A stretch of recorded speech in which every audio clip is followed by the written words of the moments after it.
बड़े दुख की बात है, पता चला कि जो खोरी गांव के अंदर भूमाफियाओं ने, शासन प्रशासन ने आतंक मचाया, जिसकी वजह से माननीय सर्वोच्च न्यायालय का आदेश आया, एक भाई की जिंदगी खत्म हो गई, उन्होंने आत्महत्या कर ली।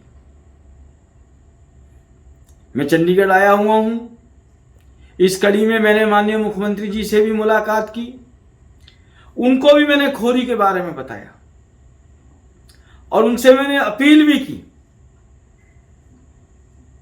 कि सर्वोच्च न्यायालय का आदेश है, आप इन गरीब मजदूर प्रवासी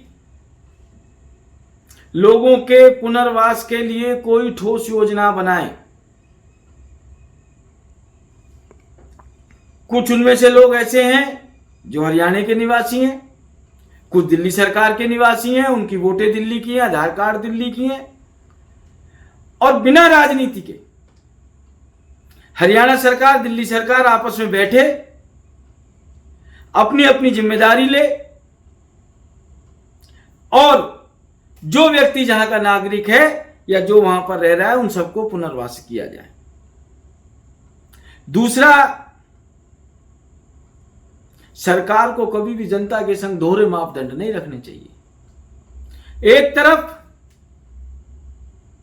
वो जो दिल्ली मुंबई कॉरिडोर निकलना है भारतमाला प्रोजेक्ट के अंतर्गत, वहां अवैध निर्माणों को बचाने के लिए ग्रीन बेल्ट उजाड़ दी गई है। माननीय मंत्री नितिन गडकरी जी पत्र लिख रहे हैं, मैंने विधानसभा में कॉलिंग अटेंशन मोशन लगाया, डिपार्टमेंट ने लिख के दिया, विधानसभा को आश्वासन दिया कि हम अवैध निर्माण हटाएंगे। अवैध निर्माण तो 1 इंच भी नहीं हटा और कई किलोमीटर लंबी ग्रीन बेल्ट तबाह कर दी।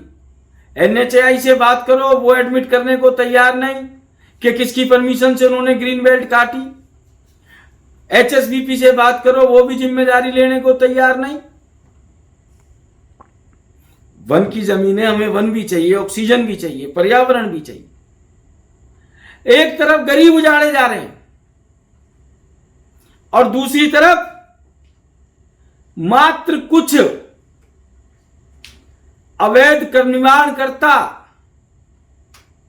जो कोर्ट कचहरी सब जगह केस हारे पड़े हैं, उनको बचाने के लिए हरित पट्टी गायब, प्रोजेक्ट की DPR में बदलाव, और फरीदाबाद की जनता पे कई सौ करोड़ का आर्थिक वजन पड़ने वाला है।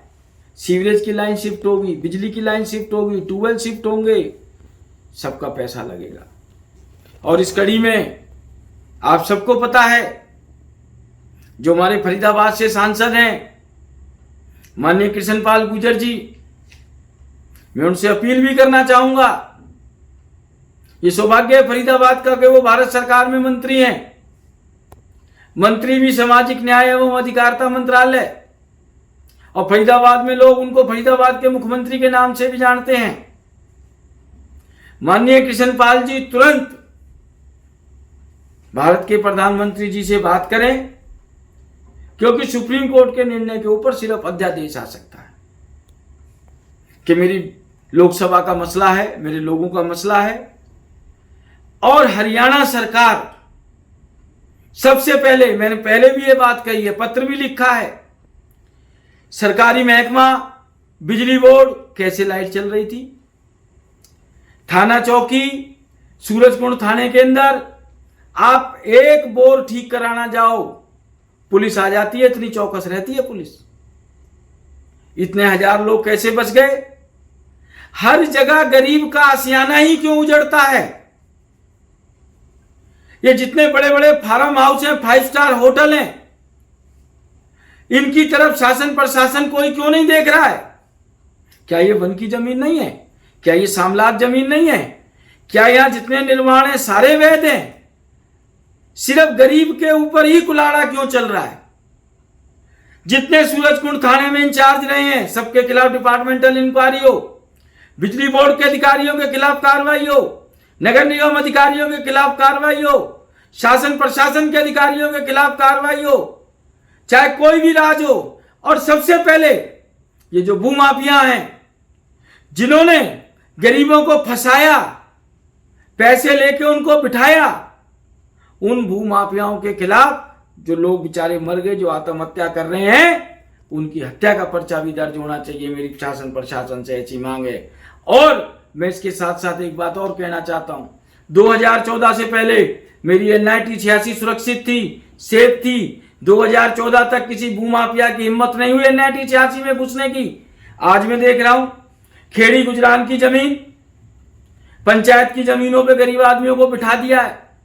बार बार चंडीगढ़ में सरकार को आगाह कर रहा हूं कि साहब आज जमींदार भी जिंदा हैं, वो भूमाफिया भी जिंदा हैं, और वो गरीब आदमी भी जिंदा हैं, जिन्होंने जिंदगी भर की पूंजी लगा दी। उनको पता ही नहीं बेचारों को कि कागज तो कर दिए 11 नंबर किले के, और 40 नंबर किला पंचायत की जमीन है, उनको पंचायत की जमीन में बिठा दिया है कि तुरंत प्रभाव से वहां जांच कराए, ऐसे भूमाफियाओं को जेल के अंदर डाले और इतनी सख्त सजा दे सरकार।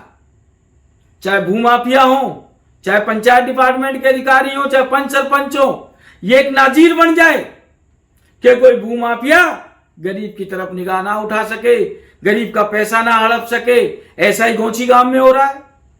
अरे अपने प्लॉट लेके जमीन खरीद लो, बिजली डिपार्टमेंट कनेक्शन नहीं देता।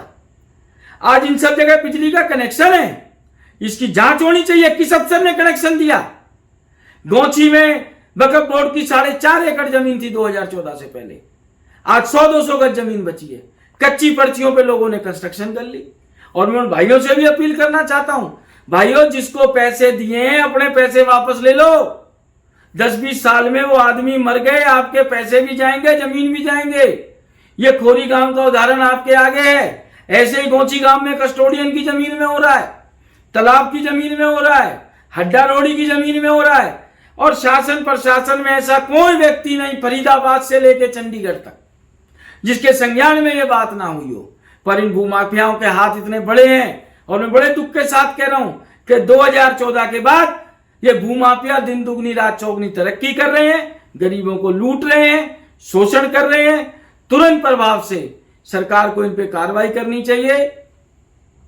और अंत में मैं फिर पुनः एक बात कहना चाहूंगा कि हरियाणा सरकार, दिल्ली सरकार आपस की राजनीति सब छोड़ के, जिस भी भूमाफिया ने खोरी जमालपुर में किसी भी गरीब आदमी का 1 रुपया खाया है, उसको सख्त से सख्त सजा दो और इन लोगों के पुनर्वास की व्यवस्था करो। 2 से 2.5 हजार फ्लैट मेरी डबुआ कॉलोनी में पड़े हैं, वहां पर भी सरकार चाहे इनको बसाए, और भी बहुत सी जगह है फरीदाबाद में। क्योंकि देश के प्रधानमंत्री माननीय नरेंद्र मोदी जी ने कई बार कहा है कि मेरा सपना है 2022 तक हर व्यक्ति को अपना घर मिले, और एक तरफ यहां हम घर उजाड़ने की बात कह रहे हैं।